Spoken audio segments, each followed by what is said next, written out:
Buenos días, soy el doctor Jesús Torres Espinosa. Continuamos con la clase de anatomía. Hemos estado revisando lo que corresponde a los diferentes tipos de articulaciones en la rama de la anatomía conocida como artrología.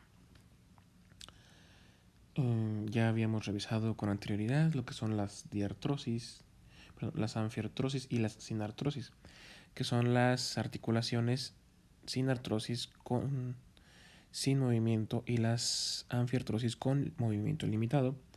Y en este caso ahora las diartrosis pues son las que tienen mayor cantidad de movimiento. Entre ellas pues ya revisamos varios tipos de articulaciones, ¿sí? Como las condiloartrosis, las enartrosis, las condiloartrosis. Esta última que vimos fueron las trocoidartrosis, ¿sí? Además revisamos los movimientos que se pueden realizar con cada una de las extremidades del cuerpo. Sí, entre ellas flexión, extensión, abducción, aducción, rotación interna, rotación externa, circunducción, supinación, pronación. Sí. Entonces, continuando con las trocoidartrosis, pues son, repasando, son articulaciones que su superficie articular va a tener una forma más o menos cilíndrica, como en el caso de las articulaciones radiocubitales, principalmente la superior. Esta forma cilíndrica se va a corresponder en el otro hueso que corresponde a la articulación con una forma cóncava que le permite al cilindro rotar sobre la superficie contraria. ¿Sí? En el caso del radio y el cúbito, pues esto nos permite los movimientos de pronación y de supinación. Otro ejemplo de estas articulaciones van a ser las articulaciones atloido-odontoidea.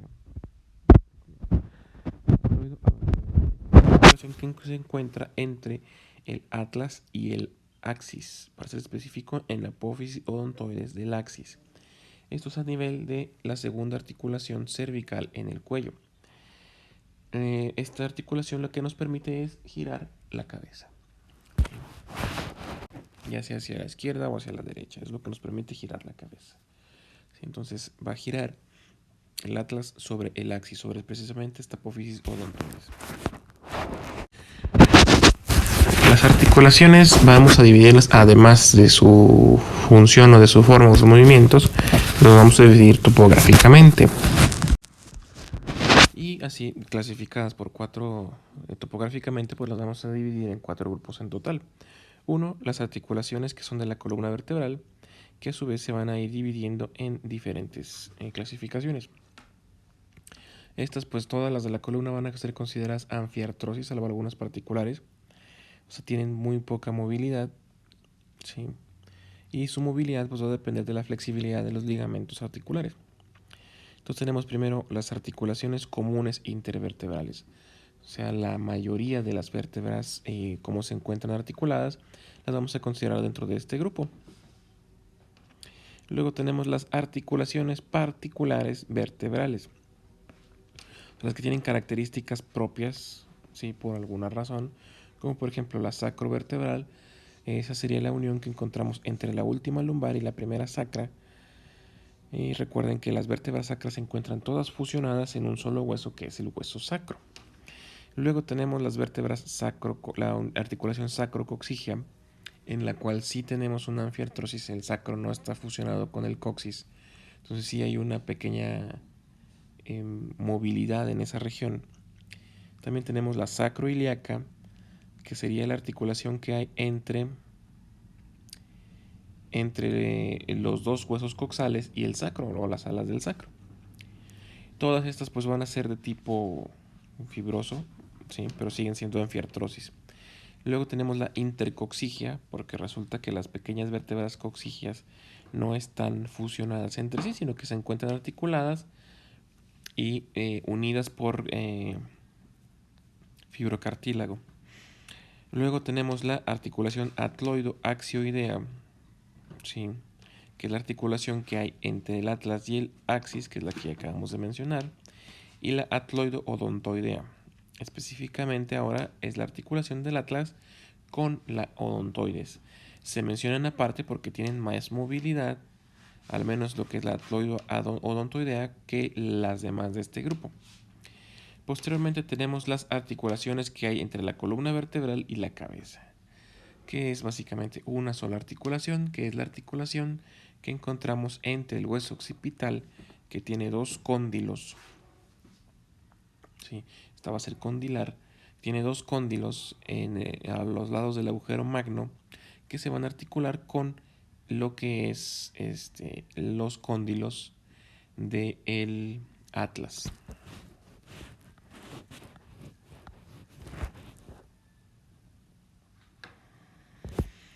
Sí, entonces en esta columna donde vamos a encontrar las articulaciones especiales van a ser aquí arriba entre estas dos vértebras y obviamente esas dos vértebras con la cabeza. Vamos a encontrar otra de estas articulaciones especiales aquí abajo con el sacro, otra a nivel del coxis y por último las demás en la articulación que existe entre las diferentes vértebras del coxis. Y a este lado, en la mancha roja, encontraríamos la articulación que hay entre el sacro y las dos piezas de los huesos coxales. Entonces estas articulaciones especiales básicamente van a incluirnos solamente los extremos de la columna vertebral. Siguiendo por la clasificación topográfica, encontramos ahora las articulaciones de la cabeza, que las vamos a dividir en tres grupos. ¿Sí? Algunas son sin artrosis, mientras que una de ellas va a ser diartrosis. Entonces tenemos primero las articulaciones que existen entre los huesos del cráneo. O sea, son todas las suturas que encontramos en el cráneo y todas son sin artrosis, no tienen movimiento. ¿Sí? También se le pueden llamar suturas y estas suturas a su vez se van a clasificar en dentadas y escamosas. Luego tenemos las articulaciones que existen entre los maxilares. Los maxilares vienen a ser una porción muy importante de la cara, entonces vamos a contemplar las articulaciones que existen entre ellos, que siguen siendo sin artrosis, las articulaciones con el cráneo, ¿sí?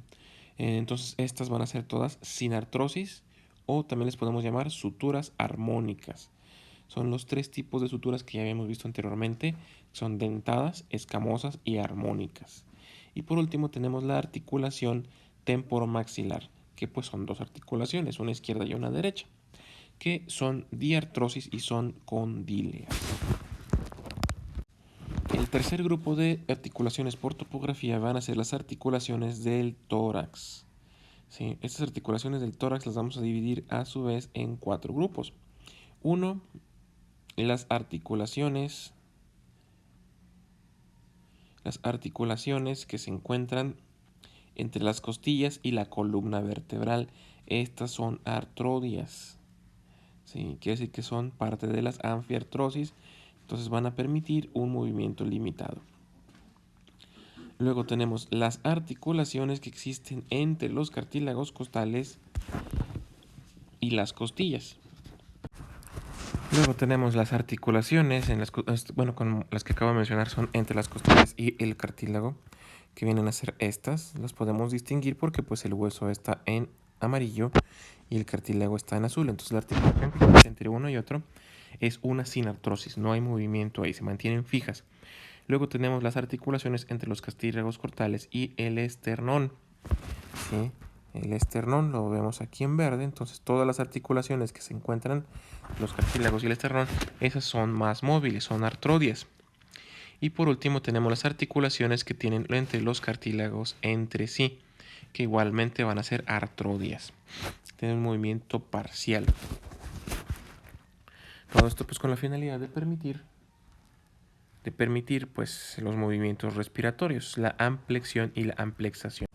Y por último, pues tenemos las articulaciones de los miembros, que pues van a ser por miembro superior, miembro inferior, ¿sí? Entonces vamos a tener primero, en el caso del miembro superior, primero tenemos un grupo que son las articulaciones del hombro. Es la articulación esternoclavicular, la acromioclavicular y la escápulo-humeral, ¿sí?